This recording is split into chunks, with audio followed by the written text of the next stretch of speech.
unresponsive right now. Is he breathing? Yeah, but they smell real rotten. Like, Dad, help.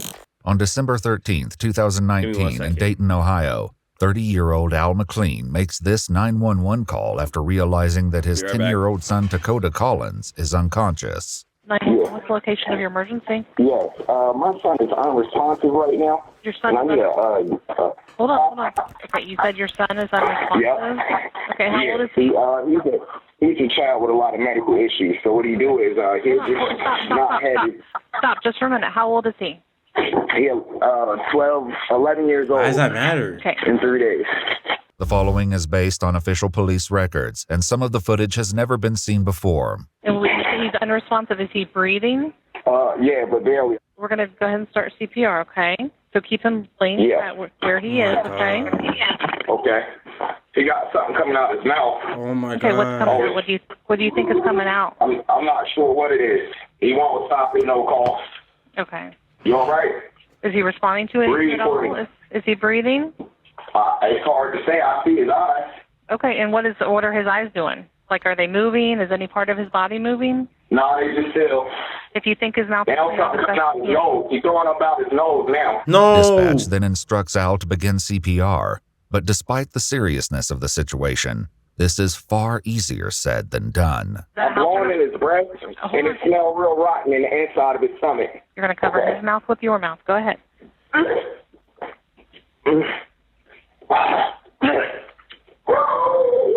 Oh, God. Though Al struggles to perform mouth-to-mouth, he continues with chest compressions until emergency services and police officers arrive. 1, 2, 3, 4, 5, 6, 7, 8, 9, 10. Okay, so you're doing a good job. Okay. Here now. Okay, go ahead and open the door for me. That's his son, bro. Imagine how he feels. It's crime time, bro. Emergency services race to save Dakota. Al is asked to move to the front porch. Dakota is rushed to the Children's Medical Center. Tragically, once there, the 10-year-old is pronounced dead. However, this is just the beginning of the troubling Only revelations. 10? As soon as officers arrived at Al's home, they made some disturbing observations, which were then confirmed by the medical staff who attempted to save Dakota's life. I don't know yet. Following these discoveries, Al was brought to the police station to answer questions regarding the circumstances surrounding his son's death. Want to have a seat right here? In that blue chair? That blue chair right there. Wait, why is he arrested? Because he could be a suspect? The lady's here to come talk to you. Gonna be cool? Yes, sir. Okay, man. All right. What's going on? I'm Detective Sloth. Detective Price is going to be coming in a minute, too. Here we go. Okay. Al was placed in handcuffs following an altercation that took place moments before this interview. While in another room, Al picked up a chair and began pounding on the door and walls with it. Officers told him to put the chair down, and when he failed to do so, they used force to subdue him and place him in the cuffs. Have you ever been arrested before? It's one of the. It might be the worst feelings in the world. You have? Mm-hmm. Okay. Can I please have some water? I ain't had water in 6-7 hours, please. Yeah. We will get you water in 1 minute. Somebody might grab it. Yeah. Okay. Following the incident with the officers, Al stated that he had an injury to his lip. Just brought you some water. Can I get a photo of my lip? We'll take care of it.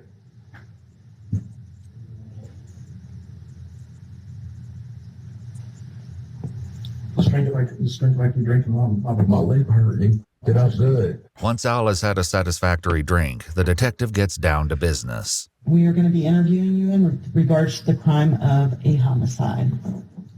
Okay. Homicide, that's like premeditated. Homicide's kind of a catch-all for somebody that died more than like. So they think he killed his own son. Hey, which is possible, but like, damn, bro. It kind of covers a lot of things. It could be murder. It could be. That's the thing. I don't know. I don't even know why my child is dead. You hear me? Oh, he doesn't know. I still don't know. If your child's dead? No, they just told me he dead, but they didn't tell me what killed him or anything like that. You hear me? Damn, Although he's not Al even claims like. that he was just told about Oh, I've Dakota's been crashing death. out. He had actually been given a grim update just moments after emergency services arrived at his home. Born dead. Is he your child? Dead. Breathing. So he's not breathing at all? All right. I tried to keep the guys here as fast as I could. This was only the beginning of the disconcerting things Al would say to investigators. In the interrogation room, the detective begins reading him his rights. No promises or threats have been made to me, and no pressure or coercion of any kind has been used against me. Okay, do you know? I don't want to agree to that right now. That man just bopped me in my told me I did it.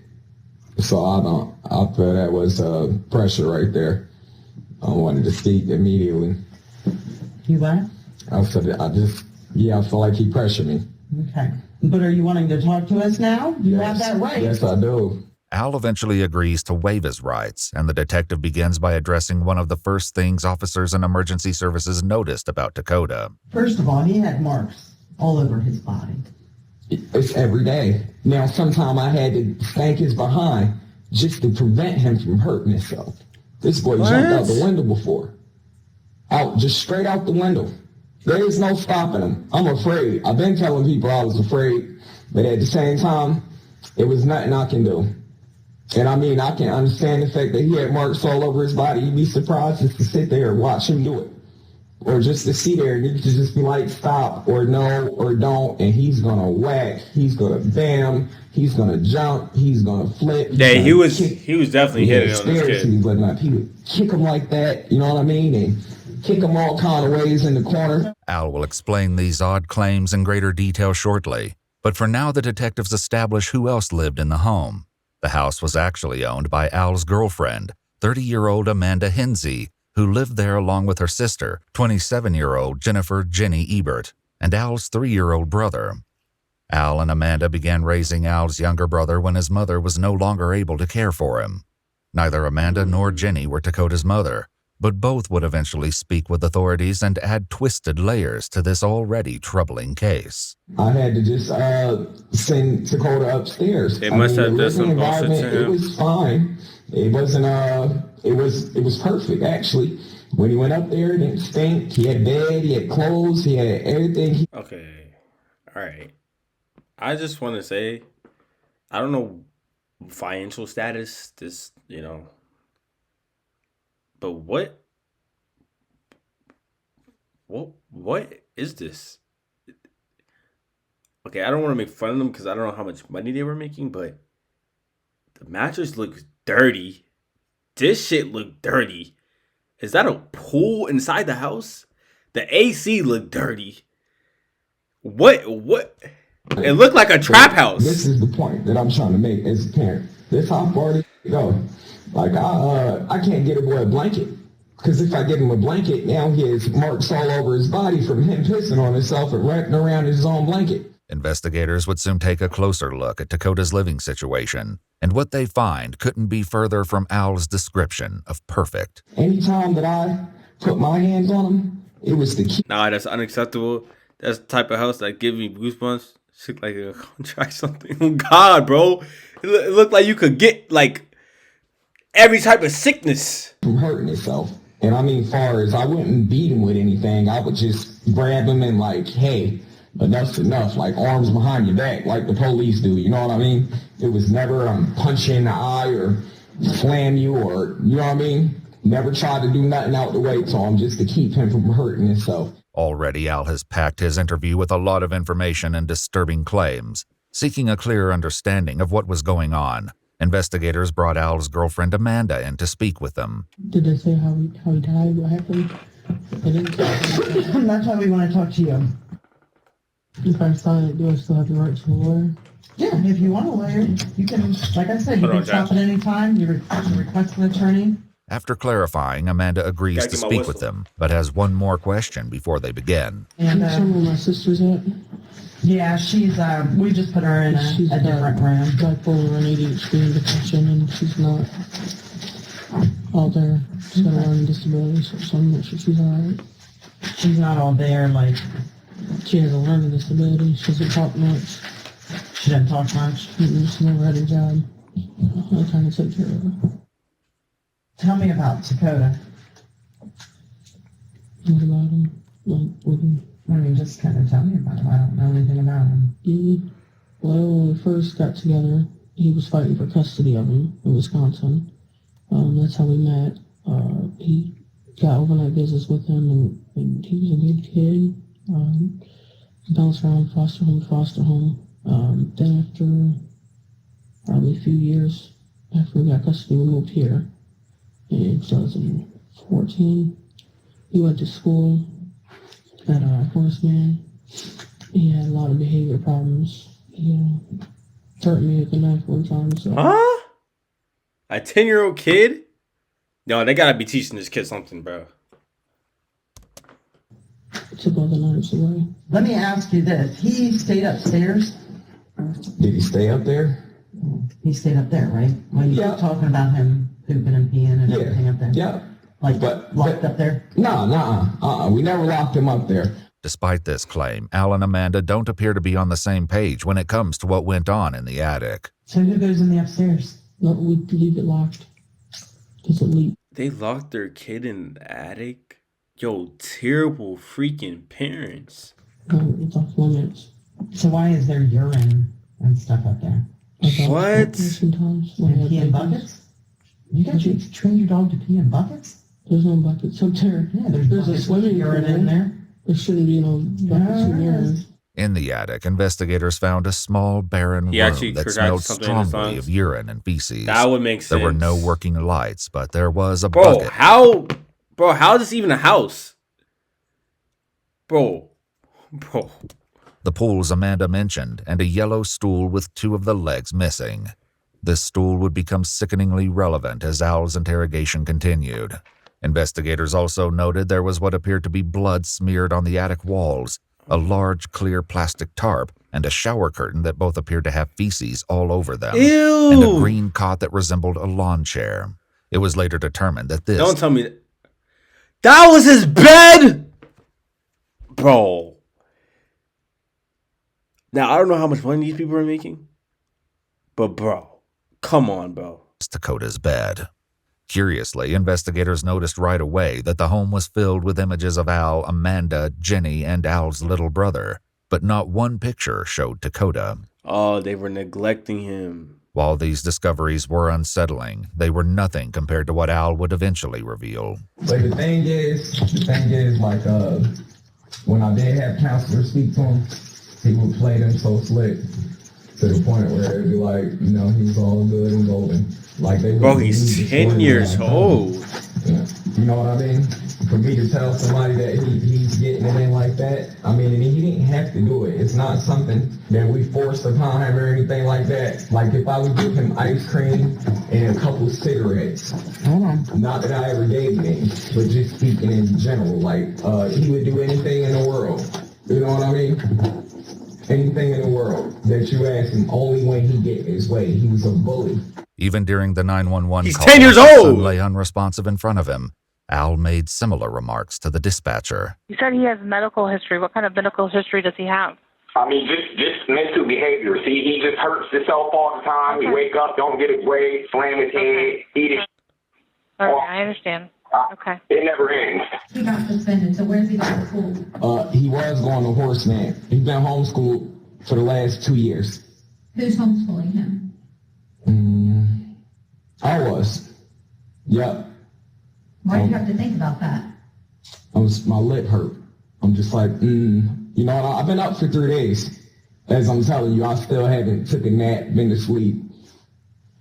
So I'm doing my best. Once again, Al and Amanda's stories are not aligning. So where does he go to school now? He's homeschooled. By who? Me. I make homework assignments. I usually print them off the library, and then I give them to my sister to give to him. And then he reads books and all that. While Al claims Dakota was being homeschooled for the past 2 years because he'd been suspended, investigators eventually spoke with some of the teachers at the Horace Mann Elementary School, and they painted a very different picture of not only Dakota, but Al as well. His principal didn't recall Dakota having any behavioral problems. He lied? Say a well-rounded student here at school, friendly, helpful. Wow, lying on your own child. Wanted to just kind of please people. So anything that he can do to help out, he will volunteer. Investigators asked one of his teachers if Dakota would act out in the ways that Al claimed. Dakota, I never saw anything like that whatsoever. Dakota would usually take himself to separate himself from all the other students, sometimes the other adults, and just kind of stand and cry, for that matter. I never I think the dad beat him to death and locked him in the room and didn't know how he died. That wouldn't make sense. I ain't gonna lie. And then he tried to save him. He was a very emotional child. I wouldn't say he was necessarily violent in any way. He would definitely get down on himself and be really sad. He did tend to cry quite a bit, but I mean, he was one of the sweetest children. He loved to make people laugh and just happy-go-lucky all the time. However, as shared by the school nurse, the staff also noticed concerning things about Dakota. What I do remember is that he was very thin, and I know that people on breakfast would give him extra food and stuff like that. You know, bro, yeah, bro, like look at their house, like he was always hungry, and that oftentimes we would wash his clothes because he had a strong smell of urine all the time. So he would stay in the clinic, and I had extra clothes he would wear while I washed his clothes and put it back on. And I know Dad didn't like that. He didn't like that we were washing his clothes, but you know, I felt bad for the poor kid. As far as Al's claim that he began homeschooling his dad didn't like that. He didn't, because he'd been suspended. The school's principal expressed an entirely different account of events. Dakota had an accident on himself, needed to get changed. Dad was aware of that and was upset. I don't want my son going to the clinic. I'm tired of you all questioning my son. That was over the phone. And then I know when he came in, I saw Dad face to face, and that was right before he was withdrawn from school, before Dakota was withdrawn from school. And Dad said he was pulling him out because he was upset with them in regards to calling children's services and questioning his son. And he didn't want him here anymore. Members of the school staff had called children's services on multiple occasions, but it seemed that those reports went nowhere as Dakota was soon withdrawn to be homeschooled. Wow. It's clear that there's a disconnect with how Al describes his 10-year-old son and what his teachers recall. But the question is, why would a father depict his own child so negatively? He was neglecting. Horrifically, Al is only getting warmed up and will soon make his most unsettling and shocking claims yet. I want to talk about today. You said you haven't been to sleep, is that right? I still haven't, no ma'am. Okay. So what happened when he woke up this morning then? He never went to sleep. Okay, so then what happened? What's been going on since 6 a.m. this morning? So 6 a.m. this morning, I look at the camera. I see him plunging on his table. I mean, his chair. I don't think nothing about it. I'm just like, you know, he's doing his normal weird thing. So sometimes I felt like ignorance was the best answer because he was basically just seeking attention at any cost. You know what I mean? Any cost. He's been dealing with this since he was younger. He's been in the system since he was 2 years old. Anytime he didn't have his way, he'd make sure CPS show up at the house. Okay, so keep going with your story. And he would tell him just anything. You know, the most outlandish thing. My daddy said, kill myself. I'm gonna this, that, and the third. But he's the only next part 10. of Al's story is stomach churning. How true is making this? it clear that the horrific reveals have only just begun. I'll get up around say about 8 o'clock, go get him his breakfast and stuff like that. So I go up there and he's laying on his tarp and he got it in his butt. I'm like, what the hell do you think you're doing? I say, pull it out right now. He wants to get the wrestling and you know what I mean? Either way. I don't know what you mean because I don't live in your house. So well, he want to get wrestling and aggressive. Like he don't want me to take it out of him, and he don't want me to have it. Period. You know. So I grab it out, blood squirt. Yup, and it started dripping. So put him in the shower. I put him in the bathtub, and I try to clean it up and look at it. Look at the. That shit didn't even look clean. See if it was worth me taking him to the ER right away. But to the eye, I'm not a doctor. It didn't look that bad. So I'm just thinking. What did you see? Just like his butt hole with a little blood. Because, you know, I checked it out afterwards. I'm like, whoa, let me see. It was a little swollen. Okay. You know. So you didn't see any injuries or anything? Nothing too heavy. I seen his butt swollen and his legs and his arms and all that, but I see that every day. The detectives will dive deeper into the details of Al's claims, But for now, they let him continue with his disturbing story. Al says that after bathing him, he sent Dakota upstairs. I'm sitting on the couch, and he like, Dad, help. What time was this when you heard him say, Dad, help? I can't tell you exactly. I ain't had no clock in front of me. Approximately. Was it? I ain't been asleep in 3 days. Bro, that's always his excuse, bro. Like, what? I'm pretty bad off right now when it come down to the time. Okay. So, was it I know it was long before you called the police or shortly before you called the police? Once he said, Dad, help, I called the police 5 minutes later.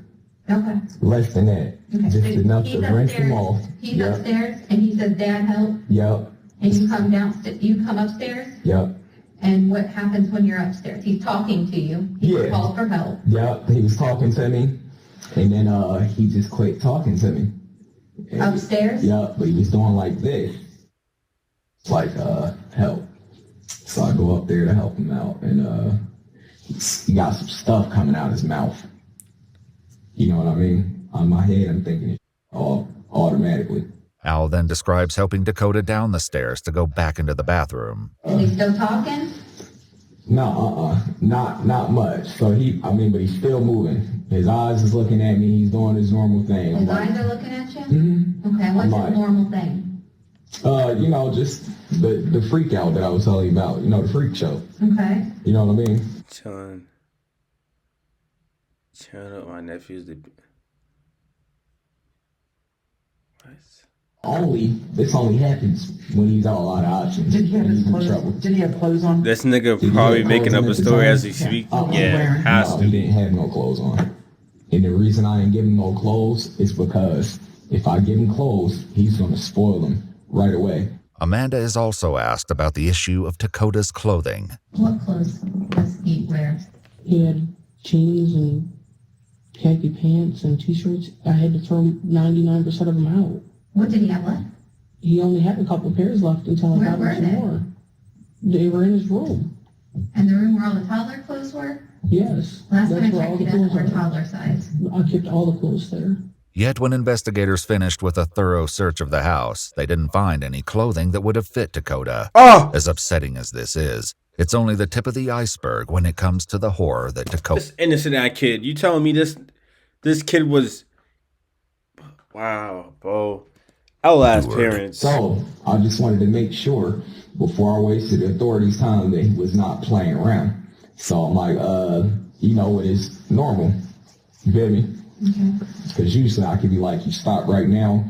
I mean, like right now, or really not scare him. Or I'll just be like, maybe I'll take your dinner away tomorrow. Wouldn't do that. But as a dad, I gotta come up with something to try to make a person think that you're serious. After realizing that it actually was serious, Al says that he finally called 911. Though the detectives are still trying to make sense of Al's story, he changes the subject to ask them a noteworthy question. Am I the only one being charged here? I don't think anybody's been charged yet. Oh, yeah, GG's, bro. Yeah, you gave yourself up by the firing squad. Bro, yeah, GG's, bro. He gave himself up, bro. Listen, I don't know what's going on, you hear me? Since Al has inquired about anyone else possibly being charged, the detectives follow this train of thought. Who else was home today when this was all going on? Nobody that I was aware of. The house Nobody's been home all day? Mm-mm. The house is pretty big? Yeah, nobody that I was aware of was home. And Amanda wasn't there? Not that I'm aware of. I've been sitting there so long. Me and Jenny never talked. Why not? Just because. There ain't no drama. That's like my girlfriend's sister, so try to keep it short. Well, she lives with you and she helps take care of your children, right? Yeah. In her interview, Amanda explains where she and Jenny were that afternoon when Al was trying to resuscitate Dakota. So tell me what happened today. I woke up around 1 p.m. and I left. I grabbed my sister and go make some errands to get to the bank before they closed. I had to put some money in the bank. And I made a couple other errands, and then I got back home, and the cops were there. They didn't tell me anything that was going on. Al came out and said Dakota was unresponsive, and he had to call the ambulance. That's all I know. By the time Amanda and Jenny arrived back at the house, they're not crying. Al was already on the out. porch, and Dakota was being rushed to the hospital. There may be a very good reason Amanda was in a rush to get out of the house, but she wouldn't be confronted about it just yet. Did you go by Walgreens too? Mm-hmm. Yep. Stopped at Walgreens, talked to my friend. This seemingly insignificant detail will actually be crucial to help decipher how much Amanda actually knew. With Al and Amanda sharing vastly different recollections about Dakota, investigators turn to the third adult in the home, Jenny, hoping she may share some insights. Her testimony would prove to be exactly what they were looking for, but what she has to share is far more harrowing than anyone can imagine. You can see she's sad. I'm not going down with this. I don't care. Like, the parents don't even look that sad, but her, you can see, like, her emotions. She can hate me how she wants. She can care how she wants. Wait, what? I don't care. Oh, yeah. Somewhat ironically, Jenny is wearing a shirt that says, "I'd help, but I don't want to." Wait, okay, hold on. She might be crying for a different reason. Let's wait. Okay. Tell me what this is. Well, I moved down here 3 years ago. Okay. And, well, I moved down here because I had to take care of the boys. And that was the whole deal, that I take care of the house and the boys, and he would buy my dog food or whatever, and clean the house and do all that. So, yeah, she about to sing, but I can't. Okay. You're okay, honey. Take a breath. I'm going to tell everything. I guess I told my I was going to talk, because I'm not going down for this no more. Okay. Because they always said if anything happens, we're all going down. Well, I'm not going down as much as they are. I'm tired. Somebody told you all were going down for it? Who? Amanda. Amanda told you. Whoa! What the heck? You're down for it? Okay. When they get to the topic of Dakota, Jenny's reaction is markedly different than her sister and Al's. I can't do that. Can you give me a second? Just yeah. Take your time. But he was in that room downstairs, and then he was misbehaving because he was pooping everywhere. He could use the bathroom anytime, whatever, like a normal child. But he would refuse to use the bathroom and use it on himself every night and everything. And first he started spanking him, putting him in the corner. Then it escalated from there. And then he would start punching him, kicking him, elbowing him in the gut, smacking him across the head and everything. A 10-year-old kid, though? Yo, some people don't deserve kids. And then... Let's keep it real. Let's keep it a buck. Recently he started using a taser on him. Whoa! Nah, bro. A taser on a 10-year-old kid? Yo, keep these niggas from society. Menace. They are menaces, bro. Straight menaces. And then we got this metal spatula down, or whatever, that he used to beat him with. Back with Al, the detectives ask about something else unsettling that they noticed in the home. So you watched him on the camera? I was, yes. Okay. How come we couldn't see that view of the camera when we were there? That I don't know. When investigators entered the attic, they found a dismantled camera on the floor. Did you unplug it before you called the police? Yeah. No. No? Okay. It's just odd to me that we couldn't see that view that you keep on. It works sometimes. Sometimes it works, sometimes it don't. It's fibbing. It's a 24-hour job, though. Right. So like I said, sometimes it works, sometimes it don't. I do the best I can. Yeah, these I can't do, keep functioning for 24 hours. In her interview, Jenny explains a bit more about the surveillance system set up in the home. So there was a camera upstairs? Yeah. They kept a camera up there while he was in the attic? Yeah. To watch him. Is that stuff recorded? What is it, live? So you can only watch it while it's going on? Why exactly Dakota was being watched at all times wouldn't be fully explained until later. For now, Al continues to lament his situation. I done had social services at my house maybe 40, 50 times. I done had, you know what I mean? Why did nobody do something about that house? No, seriously, that house is dirty. That house needs to be burned down. For me to run him to the doctor like, oh, he cracked his nugget again, and social services already told me the only way they're going to take him is if they charge me with something. Like neglect, or it's not, I can't do this. Can y'all please help me? Earlier in his interview, Al made a similar claim about contacting outside services for help with Dakota. I called the police. The police told me he was being unruly and that when he got a little older, they'll be able to, put him in some type of juvenile center. And I mean, this is the day after he jumped out the window. I mean, I'm traumatized every day. It's a new show. Al actually did contact the police for help with Dakota on November 18, 2018. Al told the police that when he tried to put Dakota to bed, he started cussing at him and Amanda, told them he just wanted to be disrespectful, and had been going to the bathroom on the floor. When officers arrived, Al told them that he wanted them to take Dakota to the Juvenile Justice Center. Instead, Officer Thims placed Dakota in handcuffs and escorted him to the backseat of his cruiser. The officers noted that Dakota was limping because he'd been injured when he apparently jumped out of the attic window the night before. When asked why he wasn't wearing a cast even though he had been taken to the hospital, Al said Dakota cut it off. The officers never mentioned in the— Alright, maybe the child's mentally ill, but there's something wrong with the parents too. Like, let's keep it a buck here. Like, maybe the child's mentally ill, but at the same time, are y'all taking him to the doctor or something? Report if they entered the home, or if they asked Dakota for his side of the story before they left. Al wasn't the only one to contact the police. On May 14, 2019, about 7 months before Dakota's death, Robin, Dakota's mother, also called the authorities. Hi, I need to speak with somebody about doing a welfare check on my son, who I believe is in danger right now. And I don't know how you guys do things or how it works. Wait. Robin? She's the mother. Wait, so who's Amanda? But I believe that his father is abusing him and hurting him, and that he's too scared to tell anybody because his father won't let him talk to anybody. He pulled him out of school. So if you guys need my permission, I'm giving you guys full permission to pull him to the side and speak with him without his father present. Robin explained that— Wait, Amanda is the girlfriend, and that's his mom, and she asked for a welfare check. Al had full custody of Dakota. I did not know where he was living because he was supposed to be living in Erie, Pennsylvania. Thank God that he caught a drunk driving in Dayton, Ohio, and now I have his address. Locked him in his room. He tried to jump out a window. He sent him to school in a diaper. He pulled him out of school. He whipped him with a belt. Just a bunch of stuff that's very concerning to me. Oh my gosh. Robin, the mother, couldn't even be there for her own kid, bro. Okay, and you think that he's actively abusing him right now? Yes, I think he is, yes.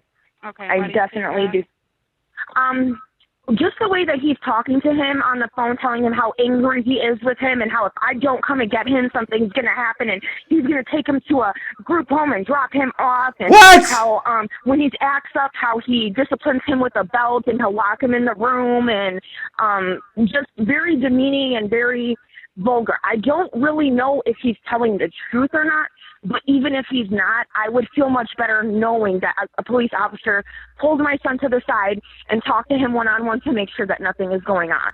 Yeah, how did he get custody with this terrible home? And how? On Robin's call, officers were dispatched. They reported that Al wouldn't let them inside the house, but spoke to them through the screen door. Al even brought Dakota to the front door. The officers noted that he was properly dressed but didn't speak very much. When he did, they said he was soft-spoken and polite and answered their questions by saying yes ma'am or no ma'am. The officers also wrote in their report that Dakota gave no indication that someone was troubling him, and they couldn't see any injuries through the screen door. However, they didn't speak to him one-on-one as Robin had requested. Once again, the police left Dakota with his father without further investigation. The detectives now speaking with Al returned to one of his more disturbing claims. So your story, I just want to go back to this too. You said this morning, first thing this morning, I think you said around 6 a.m. on the camera, you noticed he was plunging himself, I think was your word? Yeah. So he is... But I wasn't quite sure because the light was off. Okay, so like, there was like a yellow stool thing. Is that what you're talking about? Mm-hmm. Okay, so... He must have snapped it off because last time I checked, it was still connected inside. Like, look at this floor. Like, how's this even a good living space? Dang. And that's what he was plunging? Mm-hmm. Can you describe what you mean by plunging to me? All right, so look. He had, all right, a chair like this. Right. You take the back off, that's going to sit flat on the ground. Okay. And I seen him going like this, you hear me? Wait, that's bad. I wasn't telling it, I wasn't able So to he's tell. putting the chair leg in his butt. That's what you're saying he's doing. Yeah, but here's the thing, I wasn't able to tell if that's what he was doing or if he was just taking another. Because every night he'll get up, he'll do stuff like this. And just, you know, slam it and scream, ah! When speaking with Jenny, the detectives also ask about the stool leg. There was part of like a stool or something. What was going on with that? He would make him sit on it with his legs wide open because I don't know the whole reason. He would sit on it when it was part of the chair? Or what? Yeah, when it was all together. Because he wouldn't stand still with his legs crossed, hands behind his head. And then he brought that home one day and made him sit on it. Though this is a passing comment about Dakota standing with his legs crossed and hands behind him, it would come up again. Had a customer just like that. The grocery store, no funny shit.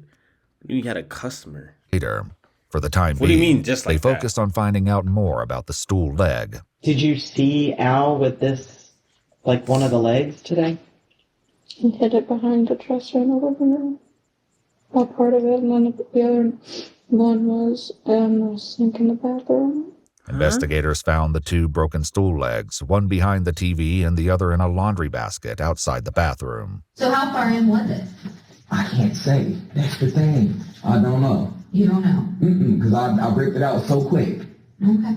Yeah, And so that's then he just started inappropriate. squirting blood everywhere. Not much. It was just like just a real little bit here, a little bit there. When Jenny gave her account of what happened that day, she had a troublingly different version of events. She says that first thing in the morning, Dakota was stumbling when he came down for breakfast, and that when he was using the bathroom, Al elbowed him in the back. Started beating on him, and then he threw him in the bathtub, and it sounded like he was drowning him. Whoa! So he was talking to him and telling him he was going to drown him, and it sounded like that because all I heard was splashing because he wouldn't clean his shorts because he came down wet this morning. And he took him back upstairs and threw him out. Then he made him lay on his stomach, hands behind his back, and stepped on him. All right, bro. That father is insane, bro. Bro. And then he made him lay in the bed, and he was laying on his side, and then he was at the back of him. I don't know what he was doing out there. I couldn't see. And then he threw him back off the bed, drug him a little bit up from, and then, Jenny said after this, she went into her room. I got woken up by Amanda crying and freaking out. And that's when we left. Because Dakota wasn't breathing. This is a completely different timeline than the one both Al and Amanda shared. Jenny also reveals more about why she and Amanda left the house to run errands and go to Walgreens. Do you know what she wanted to talk to her friend at Walgreens about? I think just to get advice about what to do, but she didn't. All her friend said was don't run because I'd look bad. Because she didn't tell her exactly what was going on. Despite Amanda's initial claim that she didn't know anything was wrong with Dakota, it seems like she knew a lot more than she's letting on. In fact, Jenny claimed that Amanda was the one who told Al to call 911 in the first place, after realizing Dakota wasn't breathing. Yet in her interview, Amanda continues to feign ignorance about what happened to the 10-year-old. Explain to me what all these marks are on Dakota. What marks? The marks all over his body. From jumping out the window or what? No. I don't look at him, so I don't know. These marks on his body. I don't, he's 10, I don't look at his body. What? I have no idea. Like marks on his face, you never noticed the marks on his face? I didn't see him this morning. I haven't Wow, seen him. she's Or maybe lying. a cut that's on his like around his foot? Mm-hmm. You never noticed that? Mm-mm. Despite Amanda's denials, Jenny continues to divulge increasingly harrowing details. Did Dakota take a beating last night? Is that why he was so disoriented today? He could have, but I went to bed early because I had to get up early. So it's fair to say maybe he did, maybe he didn't last night. Right. Okay. But he gets beat on every day. Pretty much. Okay. It's unusual when you don't. Okay. And did you ever try to take him to the doctor or get him medical help or anything? Felt good. No. She couldn't. Can you explain that to me a little bit? I don't know how. I tried, but he would come up with an excuse saying Dakota's crazy and he does self-harm and everything. Oh, he's 10. He just comes up with an excuse that it's all Scott's fault. Jenny's claim here sounds concerningly similar to everything Al has been telling detectives in his interrogation. While this is worrying, her next revelation adds another heartbreaking element to this. That is true. There's probably some kids that are having parents that are neglecting them at this very moment. Little kids at that, like, bro, you know how crazy this story is, bro? This guy, he needs to go, bro. Like, he needs to literally disappear off the face of earth. Case. Did he kind of confide in you? Did he find you as a safe person? No, he was really nice to talk to me. I didn't want to hear his problems. I know how bad that sounds out loud. Back in Al's interrogation, his statements are just as callous. I think you're saying that you don't feel bad. No, I was not saying that. I mean, I don't say that because I don't think I killed my child. I feel bad that he's not with me. But I'm more concerned with what's going on. What was the cause? What did it? That's what you're concerned about? Yeah, who did it? Yeah, because maybe somebody else did it. You never know. The detectives decide to take a quick break from speaking with Al. When they return, they confront him about his own past. Yo, Jeff, come on, bro. We watching a serious video and you're saying twerk? Yo. Yeah, I should fucking ban you. I should just ban you. We were looking at your history. It looks like you had a couple, you got a couple things going on. All small stuff. Yeah. Yeah, like the child endangering. What was that? My child I went to my baby mama house. I ain't even had custody of kids. I went to sleep a night at my baby mother house. Our kids was 3 and 4 years old. And one of them unlocked the door and went outside. And they was in their diapers playing in the front yard. And that's what it was about. My mom took the kids for a day or two and gave them right back to me. Al actually has 3 sons, with Dakota being the youngest. As unsettling as this is, Al soon adds another sickening detail to his account, one that he previously withheld until this point. The only thing I probably did is spank his bottom or hold him down to keep him from eating it. All right, bro. This eating shit. All right. How true is this shit? Because he keeps saying it like, how? Anything else, I don't know nothing about. Or put hot sauce on his butt so it'll burn. That I did. Yeah. Yes, I did. I know you did. Yeah. And why did you do that? To try to get me. Like, what is this house? Yo, this house needs to get eviscerated. That was a good word. Hey, my vocabulary. Come on, bro. I'm a smart nigga. But what is this? This house dusty. Yep, my daddy did me like that when I was little. When I used to suck my thumb, he put some hot sauce on. I ain't put it in my mouth no more. So you think putting hot sauce on his butt would make him not poop? Maybe it'd burn. Because here's the thing, he would try to sit in it for so long to where it built up and just destroyed his skin. While Al signs a consent form to allow the detective to take a buccal swab, he asks about what Amanda and Jenny are sharing in their version of events. Oh, bro, he's scared. They saying that I beat him to death? Yeah. Is that what they're saying? Mm-hmm. That's very inaccurate. When you spank him, what do you spank him with? My hand. Your hand? You don't use anything else? Mm-hmm. Just your hand? Yep. And that's rarely that, because he was stinking so damn bad that if I touch him, then I'm going to smell for days. Just minutes later, Al once again changes his story, making it unclear when, if at all, he's telling the truth. What did you spank him with? A spatula. A spatula? Yep. It was flat. Yep. What is this here? That's a rash. That's from his nastiness. Just a rash. Laying in his piss every day, ate his back up. No, that's not. That, I don't know what that is. I thought it was a rash. I've been seeing it for weeks. I actually thought it was a rash. Maybe if you took him to the doctor, you would know. What could I have done to cause that? What causes Drag that? him. Drag him where? Down the steps. No, ma'am. On the carpet. No, ma'am. We don't have any carpet. I did not drag him. Just as they've been doing with Al, the detectives continue to confront Amanda with the undeniable images of Dakota's countless injuries. So you never noticed, you never realized he had these marks all over his body? On his arms, on his hands. You never noticed that stuff? All right, just get out of it. Just lock her up at this point, bro. She's lying to lie at this point. I usually leave. Let's not play stupid, okay? Because I really don't have a lot of tolerance for stupid. You know what I mean? Especially when it comes to a kid that lost his life. So this is your chance to explain this to us because you're not stupid, okay? You can kind of play like you are, but you're not stupid. So let's discuss how this happened to him. I don't You do know. this to him? Did you do this to him? No, I Were you did beating not. on him? No. Okay, who was? I don't know. I wasn't You there. do know. I wasn't there. Come on. But you're still not You stupid. live at the house. I never touched him. I never surrounded him.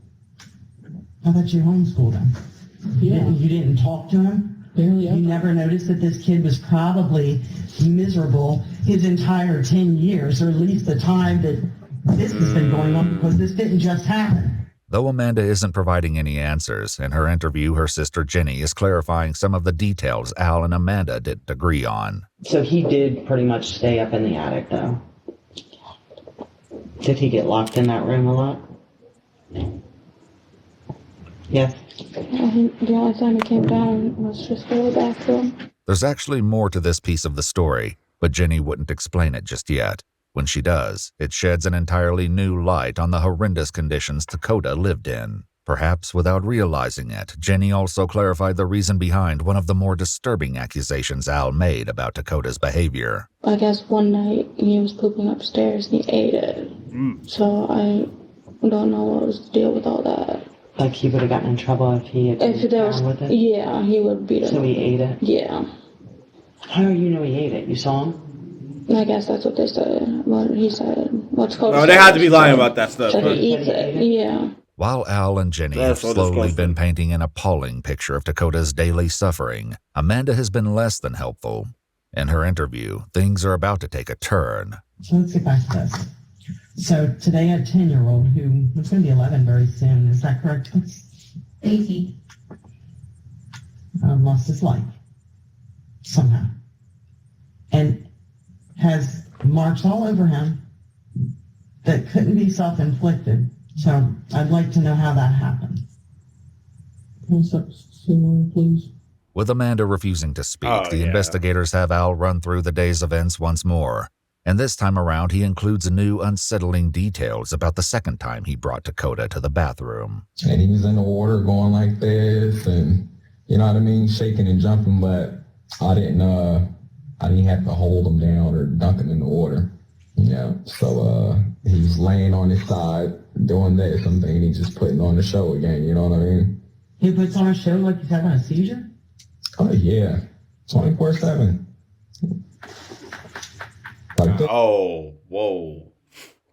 Whoa, okay, hold on, bro. As a grown-ass man, you're a grown-ass man. You're a grown-ass man. Like, grown man. Are you sure he's putting on a show? I mean, he hasn't been to the hospital. Yes, ma'am. It was not a seizure because, look, I can tell him, like, stop it right now. Here's the sucker many times, and he'd be like, okay, Dad. Thanks, my sucker. You know, it was just a show. Al's disregard for the seriousness of the situation continues, as he seems only capable of focusing on himself. Like I said, it really shocked me today. I'm still shocked. This is going to be I'll be in prison for the rest of my life because of this right here. That's my child. Wow, you're blaming your... Yo. I mean, I'm the man. I'm the only parent. I'm responsible. You know what I mean? Bro, what about your baby mom? in the physical aspect. Time a lesson. It took his life. And I am very sorry. I mean that. It kills me. You hear me? To know that water did that, and then my attitude, the way I've been thanking him. I ain't gonna lie, I did get out of control at times, but not that often. And I thought he would snap back from it. You know what I mean? From his ass whooping. With Ginny, the detectives dive into some of the other things that went on in the house that Al didn't address. Hey, I have a question. There was like a dog leash or something hanging in the living room. Oh, that's toy, because he has a boxing set. And we hang it from that, and he likes to punch on it. While this may seem like a reasonable answer, investigators were deeply concerned when they found a dog leash hanging from a screw above the couch. When Al was asked about the leash before his interrogation, he claimed Dakota was the one who hung a punching bag from it to get his energy out, not Al's younger brother, as Ginny says. Regardless, Dakota's autopsy would reveal injuries that put both of these ends. Huh? I need them waffles. Okay. It's my last meal. I opened it already and taped it back, so you'll see before you bust it open. Okay. In question. Is there anything at all that you can think of abuse to Dakota, or anything at all that you can think of that you haven't told us that could help us in this investigation? Sometimes he would strangle him. Like, I seen him not, like, his knees on his chest and his hands on his throat. As Al's interrogation wraps up, he once again focuses on himself. I had a question, if I don't know, man. I'm afraid for my life. What? Yo, your son just died. I'm hurt that my child is gone. It's unbelievable. Like, I still don't believe right now he's dead, gone, Hold on, chat. not coming back. You're afraid for your life? Yes, I am. Your child's dead and you're afraid for your life. I'll be spending the rest of my life in prison. I'm 30 years old. What I'm going to do for the rest of my life, all because I tried to raise my child the right way and he became defiant and we ran into a situation. But we in Ohio at that too, that's automatic. Only in Ohio, bro. Oh, it would be Ohio. Like, I thought it was just a meme until I started seeing stuff actually happen in Ohio, and Ohio only. It's like the top 3 states, I'm telling you, the top 3 states to happen, random stuff to be happening, right? Ohio, New York, and Florida. Most random states ever to be happening this stuff for. You walk down the street in New York, like a random street, you're going to see the most random, outlandish things. 10K channel points, and we pick the next segment, and you have to do it. Okay, yeah, I'll do that. I'll set it up next stream. Yeah, I don't mind that. Okay, 10K channel points, so okay. All right, yeah, I don't mind doing that. It is, ain't it? But y'all can't troll. What are you thinking is death penalty? Y'all can't troll on They it. just changed the law. To look into that, I'm not sure. I'm not sure either. They decide to leave Al, but before they go, he makes another plea. Please, dog, please don't do it to me. Just hang on real quick, okay? I'm only 30, please. You already got 5K? Both Ginny and Amanda were allowed to leave the police station. Before she goes, the investigators attempt to find a way to remain in contact with Ginny, a feat that gives some insight into the dynamics of the house. Do they keep the phones from you?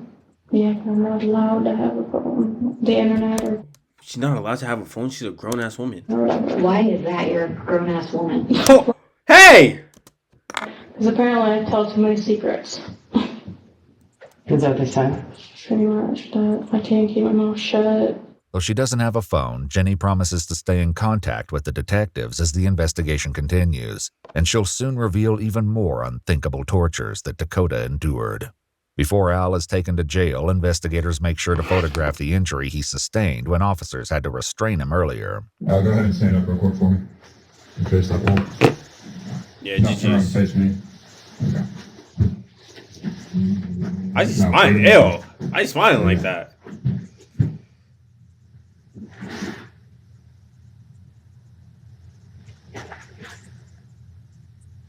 Take your left. What's your name? Full down. It's kind of pretty bad. A few minutes later, they return again.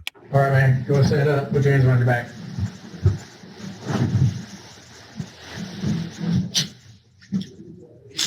We're going to take you to the valley. Get you checked out. All right? And you tell me why I'm being charged with? Right now, murder and child endangering. Murder? Yes. What does murder mean? Murder means you killed your child. I planned it. What's that? That means I planned it or something? No, I didn't say you planned it. What I'm saying is that you murdered your son. Anybody else being charged? They haven't decided yet. Once at the hospital, Al was overheard speaking to himself, and police reports state that he said at least 7 times out loud that, quote, he must have drowned because I did not beat his ass that bad today. Investigators also had the heartbreaking task of informing Robin, Dakota's mother, of his death. No. So he beat him to death, pretty much, right? He beat my son to death. No. That's possible. He definitely had a lot of injuries. Did Al make comments to you? Yes, he did. What did he Lots of comments about how he was going to kill him, about What? how he beat him, about how he beat him with a belt because his son was gay, and about how I will never see him again. All types of stuff. I stopped answering the phone because it was just nothing but traumatizing for me and my son. I went to social services. I told them that he was going to kill him. I told him he removed him from school, he removed him from people he cared about, and he is beating him on a daily basis, that it was only a matter of time before he killed my son. I told them that. I told them that. And look at what happened. After a few moments, Robin recovers and asks about the other people involved in the case. And where is that Amanda? Where is she? Where is she? Amanda. Tell me about Amanda. She's a no good piece of... How could a woman stand there and allow him to beat on that baby like that? How? And she claims she loved him. I'm so sorry, Robin. I haven't seen him since he was 5. That was the last time I seen him. Well, I'm going to do everything in my power to get justice for Dakota, okay? Yeah, because if you don't, I'm going to kill him a goddamn son. You don't do that to a little baby. He's just a baby. I know. Do you guys have the death penalty down there? Yes, we do. This is still under investigation, though, okay? Amanda had remained steadfast during her interview, and even after Al was arrested, she stayed in close contact with him. They spoke over the phone and recorded jail calls discussing the case. They trying to see if they have enough to indict me. I got $100 million bond. No, $1 million. Million? There. Yeah, $1 million bond. And what are they charging me with? They said 4 counts of child endangerment. Right. And I hear they give you a lot of time for that. And the only time I ever did anything to him was try to get him to control himself. That's the story. Stick to it. You always got to be my witness. That boy voice is gone. I'm going to be there for you, baby. If Dakota was alive, he would speak for me. I know. But you're my voice, my only voice. While they mostly reassured each other, Al also occasionally reminisced about Dakota. But I just think about his last days. He kissed me on both sides of my face. Something he loved me. You crying about the child you just killed. Yeah. So I kept telling me, Daddy, I love you. Daddy, I love you. I love you, Daddy. However, the couple also discusses the third person involved in the case, Oh, she better Jenny. run. So Jenny free too? Yeah, they let her out first. Right. No worries.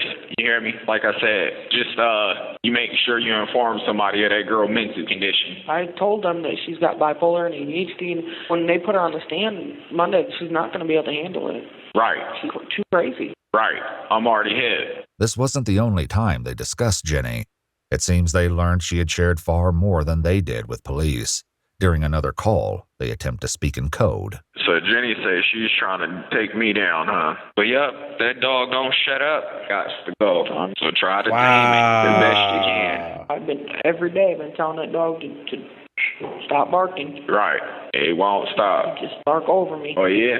Yeah, we be getting a new barking collar. And What? Remember, talk to the dog. Smart, baby. Talk the beeping collar and all that. Let that dog know it's very important. You hear me? No. That he stay quiet. While it's unclear what exactly happened after this call, when Jenny came to speak with police again a few days after her first interview, she made some dramatic changes to her story. Is there anything else you think we should know? Did anything else come up? Not really. Just, I know Dakota pretty much did this, like, he didn't do it mainly to himself, but he always, like, because Al doesn't abuse him. So you think prison phones are tracked? Like, yeah, they just dumb. He'll spank his hands in his butt. But when I told you that he stomped on him that day, I didn't.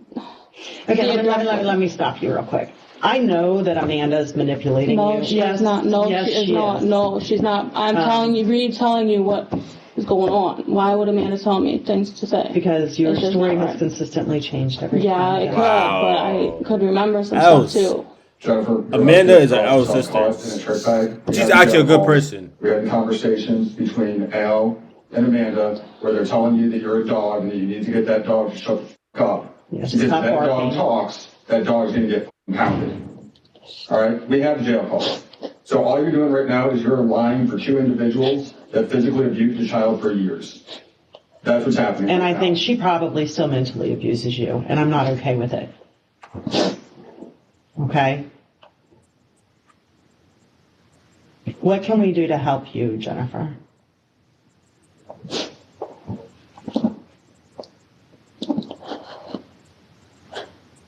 I know she's your sister, but she is not a good person. While Jenny may have shut down for now, she would speak to police one more time, and when she did, she didn't hold anything back. Before she did, though, Amanda and Al continued to speak in recorded jail calls. This time, they discussed Dakota's cause of death. The lady said that his autopsy came back at cardiac arrest. Heart just stopped. Yeah. Right. It happens to over 2,000 kids a year between the ages of 10 and 19. Right, but I know I can't do life in prison over this. Though it's unclear where exactly Amanda heard this information about Dakota's death, it wasn't accurate. In fact, his autopsy revealed the horrific extent of his injuries, and it's nothing short of brutal. Dakota had injuries to almost every part of his body. He had hundreds of healed and new lacerations and abrasions to his head, face, mouth, neck, chest, abdomen, back, buttocks. Bro, that's every part of his body. That's literally every part. And extensive bruising. Many of the injuries were considered to be in defensive locations. Deep bruising was observed to all areas of the head, and his buttocks was bruised all the way to the bone. On his back, there was a type of branding of 4 letters, beginning... Branding! E. The most significant injury was severe bruising to the back of the neck, through all layers of neck muscle directly over the spine. This kind of injury is typically only seen in catastrophic events such as a severe car accident.